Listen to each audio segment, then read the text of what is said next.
Welcome to Mansplaining, a podcast about the interesting things you can discover if you just take the time to learn. My name is Joe. I'm your host for this week, and as always, I'm joined by my college friend Mark. Together, we'll explore what's on our minds and hopefully figure out a thing or two about a thing or two. Happy New Year, Mark. Happy New Year indeed. I can't think of a year that I was more happy to put in the rearview mirror than 2020. Oh, you and me both. It's been a hell of a year. I think that we will both go to our grave thinking of 2020 as just singularly awful because, knock on wood, we won't have to deal with another pandemic. Yeah, this podcast is one of the few good things about 2020, as far as I'm concerned. So, yeah, it's at the top of my list as well. Yeah. Did you notice that Dawn Wells, who played Marianne on Gilligan's Island, died of COVID this past week? I saw she died. I did not see that she died of COVID. I always had a crush on Marianne. I thought Marianne was a lot more attractive than Ginger, but maybe that says something about me. Well, for me, it means that all the cast members from the series are now gone except for Tina Louise, who played Ginger. And if you think of Gilligan's Island as a metaphor for society, as I do, Marianne's death is very troubling. Just think about this. Gilligan, the moral conscience of the series, has been gone for years. Mm-hmm. The skipper, too. There goes our leadership. The millionaire and his wife. There goes your finance, commerce system, as well as your philanthropy. I'm sure Mrs. Thurston Howell III was a great patron of the arts. The professor is dead. Mm-hmm. There's your science and rationality. And all of your expertise at making radios out of coconuts. Exactly. And now Marianne. Just plain folks. Every woman is gone. And who's left? The movie star. The social media influencer is the only one who's left. This is the dawning of the age of Kardashian. Right. We are so screwed it isn't even funny. It's a little funny, but not funny enough. But moving right along to this week's topic, I'm a huge baseball fan, as you know, Mark. Winter is usually the time for baseball fans like me to wait for our trickle of news about trades, free agent signings from the Hot Stove League. But a week before Christmas, Major League Baseball made a stunning announcement that it was recognizing the various Negro Leagues as major leagues and that Negro League statistics would be integrated into Major League statistics. So I asked you a two-part question. Is it feasible to incorporate the sketchy Negro League statistics into MLB's much more comprehensive data? But even more importantly, is it advisable to do so?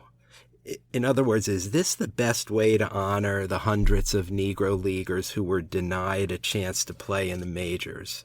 What do you think, Mark? I think it's an excellent question, and it really kind of dives to the heart of some of the things that made 2020. Because what kicked off this move by MLB was not just some random occurrence. No one woke up in the morning and realized that they needed to do it. 2020 was the centennial of the creation of the Negro Leagues, which were put together in 1920.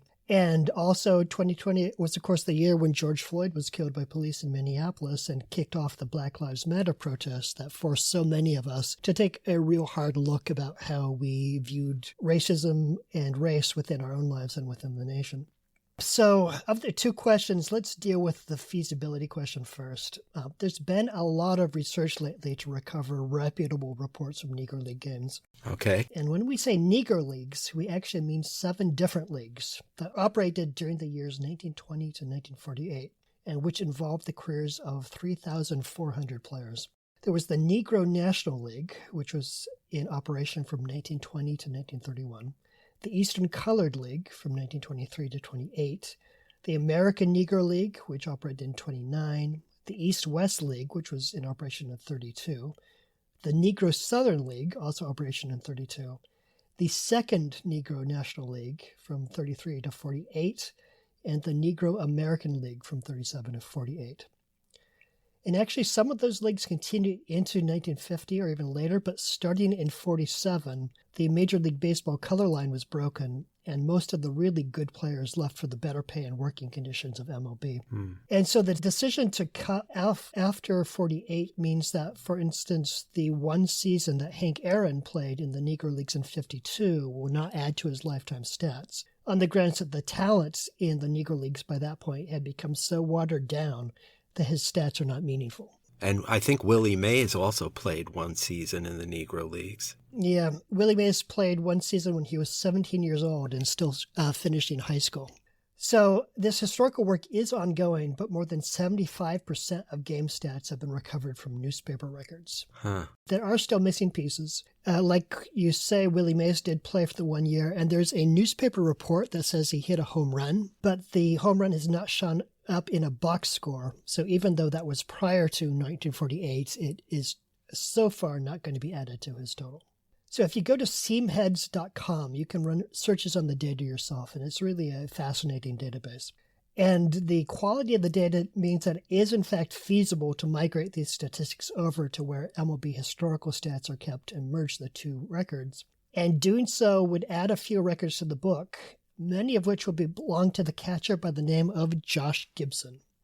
Legend has it that over the course of 16 seasons in the Negro Leagues, Gibson hit nearly 900 homers. This would, of course, easily beat Barry Bonds' record of 762 career homers, but newspaper reports of his Negro League games were spotty, and fewer than 300 of his home runs have been verified. Right, and actually I thought the number they're kind of settling on for Josh Gibson is 238, which would put him in a four-way tie for 264th place all time, which is not exactly befitting a legendary slugger who probably hit closer to 800 home runs. Yes. So when you're thinking about these games, a number of the games that Gibson played over his career would have been exhibitions against local teams or Major League Baseball teams on an exhibition schedule. Or there were also parallel leagues in Latin America, in Venezuela, for instance, where he played a few games. So it could be that many of these would have been like equivalent to the home run that you would hit in an all-star game, for instance, which would not then be added to your total. But yes. Right. And then, of course, there's the possibility that if they are able to track down more of those missing 25%, then his record would be augmented.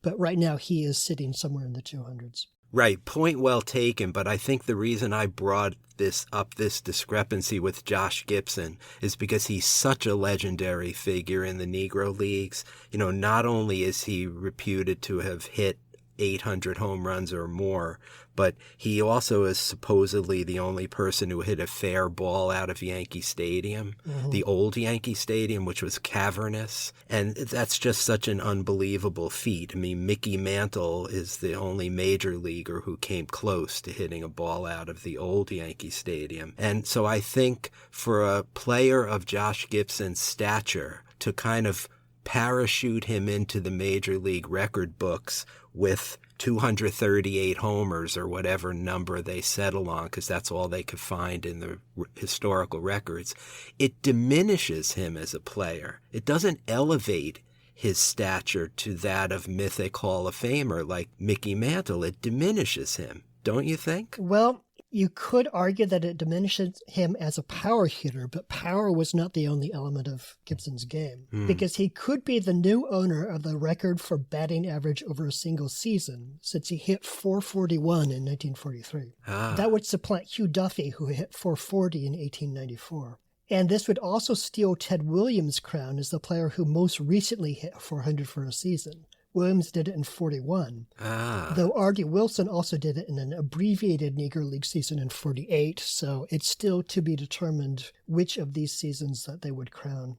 So Gibson would end up ranking second all-time in career batting average, 361 in Negro League games, which would rank only behind Ty Cobb's 367.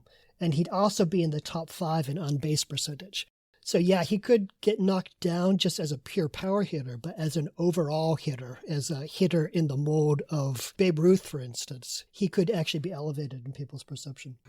So the all-time batting average list would be reconfigured with these stats, with Gibson, as we've said, at 361, coming in second behind Ty Cobb, but ahead of Rogers Hornsby, who finished at 359 on his career. Then Judd Wilson from the Negro Leagues would be fourth all-time at 357 for his career, behind Hornsby, but ahead of shoeless Joe Jackson. Oscar Charleston would be sixth. He hit 350 for his career in the Negro Leagues. And Turkey Stearns hit 348 in the Negro Leagues and would come in at eighth all-time. One effect of this is both Ted Williams and Babe Ruth would be knocked out of the top 10 for a career batting average.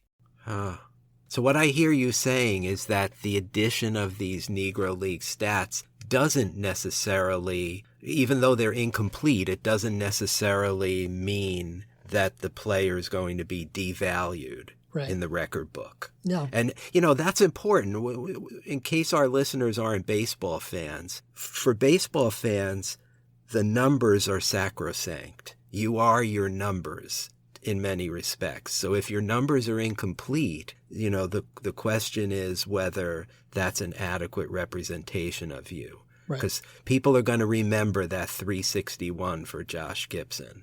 Yeah, absolutely. For me, I think what is most immediately interesting about this is it just provides a historical context in which to slate Negro League players. Like, instead of just this parallel universe in which they operated and their version of baseball had no relation to everyone else's version of baseball, it gives us a common language with which to discuss them. And Gibson isn't the only player who's going to be cracking the list. We talked about some other hitters who would be on career batting average lists. We also have players like Leon Day, who pitched an opening day no-hitter in the Negro Leagues and would be joining Bob Feller as the only two pitchers to pitch opening day no-hitters. And so far, 25 no-hitters overall have been documented in Negro League games between 1920 and 1948, so that list would be getting longer as well. So the real question is, should we be doing this? And there has been some controversy around Major League Baseball's decision, and I thought it would be helpful to go through the arguments for why this should not be done and examine the merits of those arguments. So first, a quick history lesson. In 1968, Major League Baseball convened a five-man panel with representatives from the American League, National League, Hall of Fame, Baseball Writers Association, and Commissioner's Office. It was called the Special Baseball Records Committee, and it was responsible for issuing fundamental rulings on Major League statistics. It was convened because the first edition of the Baseball Encyclopedia was due to come out, and the publisher Macmillan had asked MLB to issue official rulings on which stats should be included in the encyclopedia and which excluded. One of the issues the panel dealt with was which leagues should count as major leagues. Because professional baseball has been played in this country for 150 years now, and there have been a lot of leagues, some big, some small, and some that lasted for such a short period of time that you'd barely notice they were there. The factors that the committee considered when deciding whether a league deserved to be called major league included how regular the league's schedule was, whether their playoffs were contested in a consistent manner, how much media coverage they received, how big their ballparks were, how good the players were, and how many players would later go on to play in the National League or American League. And the panel issued a ruling in 1969 that 6 leagues, the American League and National League plus 4 others, should be counted as major leagues. So Joe, as the biggest baseball fan that I personally know, how many of those 4 other leagues can you name? I think I can name 2 of them. The Federal League, which played in the early teens, 19 teens. And then I think the American Association is another one. You got those 2 correct. The American Association, as you said, operated from 1882 to 1891. It opened with 6 teams that played an 80-game season. They were up to 8 teams by their final season, when many of the teams merged with the National League. And 4 current teams, the Reds, Pirates, Cardinals, and Dodgers, got their start as American Association teams. Then there was the Union Association, which only lasted for 1 season in 1884. It started with 8 teams, and without a doubt the best part of the Union Association is the team names. This league featured the Altoona Mountain Cities, the Baltimore Monumentals, the Pittsburgh Stogies, the St. Louis Maroons, the Kansas City Cowboys, and the Wilmington Quicksteps. I read recently that baseball is contemplating expansion, and please God, let there be a second coming of the Wilmington Quicksteps. Maybe the Cleveland Quicksteps, since they're looking for a franchise name. The league president was also the owner of the St. Louis club, and he made a point of signing all the best players to his own team, so competitive balance was DOA in the Union Association. 4 teams folded in the course of the season and were replaced. One of the replacement teams only played 8 games. Another only played 12. The Fighting Maroons of St. Louis played 113 games and won the pennant by more than 20 games, but the schedule was inconsistent, and different teams played a different number of games. Then there was the Players League, which also existed for only one season in 1890. 8 teams played as much as 137 or as few as 128 games. And here's some Players League trivia. When the league folded, all of the players were supposed to go back to their original teams. The Players League had been founded by players who were unhappy with the reserve clause in baseball, which was a handshake agreement by the owners that, to keep players' salaries artificially low, every contract would include a clause that the team would retain exclusive rights to a player even after that player's contract had expired. Players couldn't move from team to team or negotiate for higher wages. Their only leverage was to threaten to quit baseball altogether. The players had hoped that forming a new league would allow them to make more money, but they lacked sufficient funding, and when the league collapsed, they were forced to go back to their original employers or find a new career. Pittsburgh, however, signed second baseman Louis Bierbauer to a contract, even though he had previously played for the Philadelphia Phillies. The newspapers accused the Pittsburgh franchise of being pirates. The team refused to return Bierbauer to the Phillies and officially renamed themselves the Pittsburgh Pirates. Their name to this day. Great story. The reserve clause, by the way, would not be abolished in baseball until 1975, and that's a subject for a future podcast. Right. And finally, as you said, we have the Federal League, which operated from 1914 to 1915. It actually debuted in 1913 as a minor league, then officially declared itself a major league and started going after big-name players in 1914. 8 teams played a 120-game schedule in 1914. And Wrigley Field in Chicago was originally built for the Chicago Whales in the Federal League and was then known as Weigman Park. The league had a few big-name players, but the quality of play was not high overall. When this league folded, the owner of the Baltimore franchise sued baseball on antitrust grounds. The Supreme Court issued a very iffy ruling that baseball is, as a form of entertainment, not subject to antitrust laws. And this ruling was a big part of why the reserve clause remained in effect for so long. The Special Baseball Records Committee somewhat controversially ruled that the National Association was not a major league, even though it was the first and only professional baseball league in existence prior to 1876. It was, however, rumored to be corrupt, and to some extent the rules were still in flux when this league was in operation. So why did the committee rule that the Negro Leagues were not major league caliber? Technically, they didn't. Those who were there report that the topic was never even discussed. Rather than determining that Negro Leagues didn't meet their standards, these men simply took it for granted that they didn't meet those standards. After the fact, it was argued that the Negro Leagues didn't qualify as major leagues for 2 reasons. First, they lacked quality statistics. This is an issue that modern research has gone a long way to addressing by combing through newspaper archives to put together old box scores. And the second argument was that the Negro League clubs played exhibition games against local semi-pro clubs, which would not seem to be a problem so long as you're able to exclude those stats from the totals. We might, though, infer that there was, in fact, a third reason. In 1971, Satchel Paige was belatedly inducted into the Hall of Fame, partly because Ted Williams had used his own induction speech to campaign for Negro League players to be inducted. When Paige was later talking to reporters about other Negro League players who deserved induction, Joe Reichler, who was PR director for the commissioner's office and a member of the special committee, told Paige to, quote, sit down, unquote. Reportedly, this made Paige so angry that he vowed never to return to Cooperstown. Later, in 1987, Reichler told journalists that the reason the special committee only included white men, even after it was expanded from 5 to 8 members, was, quote, the accent on blackness wasn't as great as it is today, unquote. So can we just say that Joe Reichler, for a PR man, does not seem to have been very good at public relations? Yeah, we can say that for sure. If Joe Reichler was representative of the special committee's point of view on these things, they apparently felt that only an accent on blackness, which I take to mean political correctness, would put Negro League players on the same level as their Major League Baseball counterparts. But all questions of racism aside, we can say that the two reasons that Reichler cited for excluding Negro League statistics are unconvincing. You might argue that Negro League stats are suspect because the seasons weren't very long by modern standards. Hugh Duffy's batting average in 1894 came in a 125-game season, so you could argue that it shouldn't be compared to what Josh Gibson did while appearing in 69 games in 1943. You might have noticed, though, that length of season was not one of the Special Baseball Records Committee's criteria, possibly because the leagues they chose to include were all over the place by that metric. The inaugural season in the National League was only 70 games long, and the Chicago White Stockings won the pennant after playing only 66 games. The White Stockings' Russ Barnes won the batting title that year by hitting .429.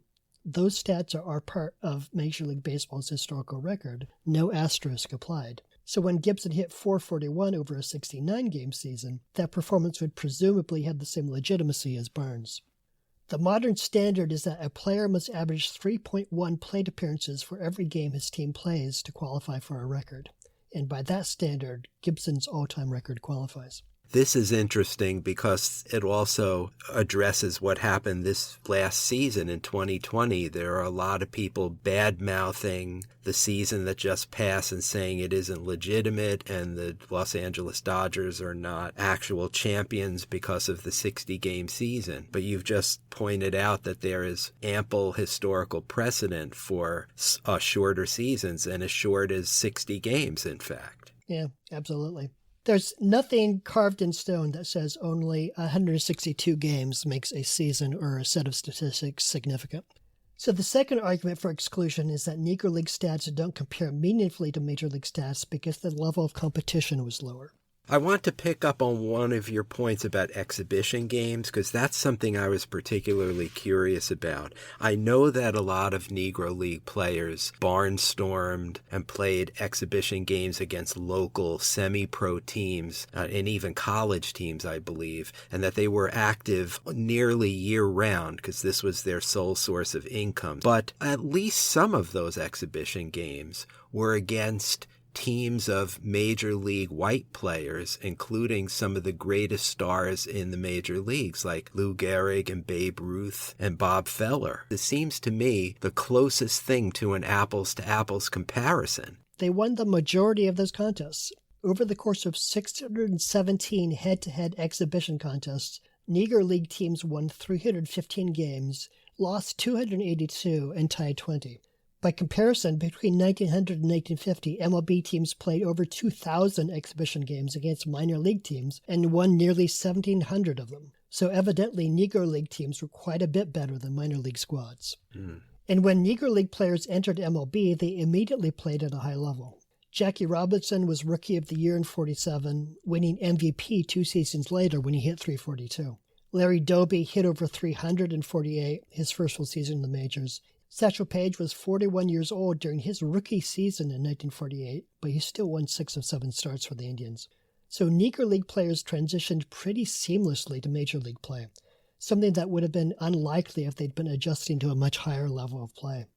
And while it's true that Negro League players didn't face the best contemporary Major League Baseball players, the inverse is also true. Ted Williams didn't face Satchel Paige in his prime.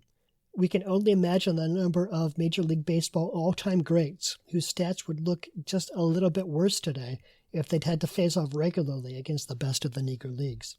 Josh Gibson is often called the Black Babe Ruth. Well, you could just as well say that Babe Ruth is the white Josh Gibson. And let's not forget the reason that Negro League players didn't regularly face off against their white counterparts. Because they weren't allowed to. So it would be pretty offensive for baseball to keep these players from competing in the major leagues and then to hold their stats as second-rate because they were not compiled in the major leagues. You didn't mention this, but they played under much worse conditions, by and large, than Major League players did. They played in a lot of inferior ballparks. The lighting was often terrible. The equipment they use was second rate. The balls were old, so making it much harder to excel at the sport when you played under such conditions. Yeah, absolutely. So the third argument I find harder to answer, and this is the argument that it is wrong to include Negro League stats in Major League stats because doing so whitewashes the discrimination that they suffered. This argument says that it's too late for Major League Baseball to try to make nice with the memory of players they banished to a baseball ghetto, and from which most of those players never escaped. This is a black mark against the league, and the argument goes that the league should own the shame of its racist history rather than trying to erase it. And while I understand the merit of this argument, I think probably the best answer comes from the players themselves. Very few Negro League players are still alive today, but Willie Mays is still around, and he's in favor of the move because it shines light on old-time players who would otherwise be forgotten today. There's something in particular that the baseball commissioner Rob Manfred wrote or said in his statement elevating the Negro Leagues that gets under my skin. He mentioned that it's correcting an oversight, quote unquote, to take this action. And, I looked up the word oversight to make sure I wasn't going crazy. An oversight is an inadvertent omission. But what happened to baseball players of color was systematic exclusion, not an inadvertent omission. So to call this correcting an oversight is kind of an insult to Negro League players and complete whitewashing of history as far as I'm concerned. It's absolutely a self-serving way to phrase it. But I think that there are two things here. There's, one hand, the culpability of the league and whether or not it's proper for the league to try to whitewash its own history. But separate from that is the players involved, the Negro League players who are very quickly being forgotten today. And we can hold the league accountable on the one hand and say that this is probably a self-serving move on Rob Manfred's part, and also celebrate the outcome of that, which is giving us a reason and a frame with which to remember players who otherwise are not part of the conversation. I came into this thinking that the dearth of Negro League statistics will inevitably diminish the players when their records are in the baseball encyclopedia and become line items, in black and white. And what you've said today persuades me that that may not be the case, and that, in fact, Negro League players may indeed get their due, even with incomplete statistics.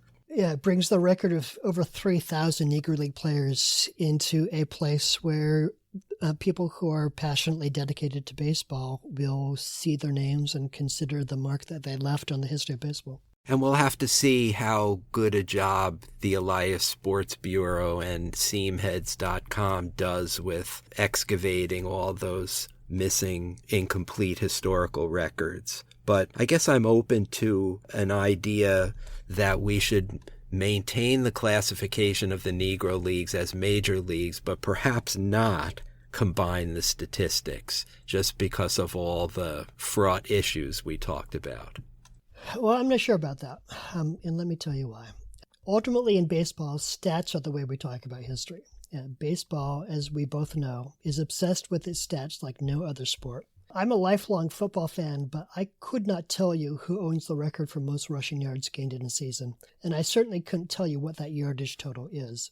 And baseball is unique in American sports in that fans have a whole collection of rule of thumb metrics. The 300 batting average, 400 on-base percentage, 20 wins for a pitcher, the Mendoza line for players who are struggling. Stats are how we talk about baseball, and it's how we frame the history of the sport. The Negro Leagues are part of baseball history, and certainly it was a dark period in that history. But they were real players who played real games, and when they were given the chance to go up against the best white players, they thrived. Until now, the history of the Negro Leagues have been kept separate from Major League Baseball. And one of the first ideas for bringing Negro League stars into baseball's Hall of Fame was to restrict them to a separate room. But separate but equal didn't work in our nation's schools. It didn't work for the Hall of Fame, and it doesn't work for baseball's historical record either. So my judgment is that combining these stats is not just the right thing to do. It's shameful that Major League Baseball took so long to do it. Adding the stats doesn't right the original wrong of excluding black players prior to 46, and it doesn't right the wrong of excluding them from the Baseball Encyclopedia in 1968, but it at least provides an endpoint to a subsequent wrong that was ongoing. It gives baseball fans something new to talk about and a bigger lens through which to view some of the best players ever to play the game. It will hopefully deliver a kick in the ass to the Hall of Fame, which hasn't inducted a Negro League player since 2006. So I'd like to close with an elevator pitch. We have Negro League players in the Hall of Fame. Now it seems that Negro League player stats will be included in the Major League record. So I'd say it's time to take the next step and reboot Field of Dreams, with players like Page, Gibson, Cool Papa Bell, and Oscar Charleston walking out of the corn to play pickup games with Ted Williams, Babe Ruth, Honus Wagner, and Walter Johnson. If the original book and movie were inspired by the injustice of keeping Shoeless Joe out of the Hall of Fame, isn't the wholesale exclusion of generations of black players an even greater wrong that we should put right through the power of imagination and CGI? The real world denied us these matchups, so I think Hollywood should step into the breach. That's a nice thought, and it would provide a certain sort of cinematic closure to a haunting issue. But I really do hope that this move by Major League Baseball is not the end point of anything, but instead the beginning of a reconsideration of a sport's troubled history. I think we do not want to make this move and then think that our work is done. Baseball could really stand to have a Truth and Reconciliation Commission to talk about the denying hundreds and hundreds of players a living and and their dignity by being able to do what they love. That's just a terrible wrong that isn't righted by simply putting Josh Gibson's incomplete statistics into the baseball record books. Yeah. So I hope that this is the beginning of a racial reckoning, much like the George Floyd killing is the beginning of a racial reckoning on police violence. I would like this move by Major League Baseball to be the beginning of a reckoning on the violence of exclusion that was perpetrated on all these players of color. Oh yeah, you and me both. And I honestly don't think that anyone who advocates for this thinks of it as an endpoint. It's correcting a incorrect judgment that was made in 68 or 69 by the special committee, but it doesn't in any way wipe out the shame of the fact that baseball had an official racist policy until 1947 and continued to be a very racist sport well into the 60s and 70s, if Joe Reichler's comments are any indication. Sports as a whole in this country has a uneasy racial legacy. It tends to be rich white owners employing talented black athletes and then discarding them when they are no longer valuable or when their bodies give out. And we as a whole need to come to terms with some of that. We've only just begun on the process of coming to terms with that. But in the meantime, something like this, which puts the stats of black and white players on the same page, I personally see that as a good thing. Yeah, I agree with what you said. I just hope that the baseball owners feel the same way. And somehow I'm dubious about the prospect of that happening, them actually thinking of this as the beginning and not the end. Yeah. All right. Well, thank you. I feel like I learned a lot, and I've had my preconceived notions adjusted a little bit. So thank you for that. Okay. Happy to be of service. Are you ready for your question for next time? Yes, I am. Okay. So coming out of the election in November, 15 states have now legalized marijuana for recreational use. Another 16 states have decriminalized it. So it looks like things are headed in a direction where marijuana will eventually be no more regulated in this country than alcohol or tobacco. My question is about the general legalization of drugs. The war on drugs in this country has led to the incarceration of an enormous number of people, many of them from poor inner-city communities, at great social cost. We often hear that the solution to this problem is to cancel the war and legalize drugs. So my question for you, Joe, comes in three parts. First, what are the arguments for and against legalization? Second, are we talking about the legalization of all drugs or just some of them? And third, do you personally think it's a good idea? Wow, that's a lot to explore. Okay, I will look into that and get back to you. Okay, I can't wait to hear what you find. All right, and if you like this episode of Mansplaining or want to leave a comment about this or any other episode of the podcast, please go to our Facebook page, which is conveniently titled Mansplaining the Podcast. We welcome your feedback, including topic ideas for future episodes. And that's it for this edition of Mansplaining. That was Mark, and I'm Joe, and we'll talk to you next time. See you next time. That's it for this edition of Mansplaining. Mansplaining is brought to you by Joe and Mark and nobody else. Thank you for hanging out with us for a little bit, and we'll see you next time.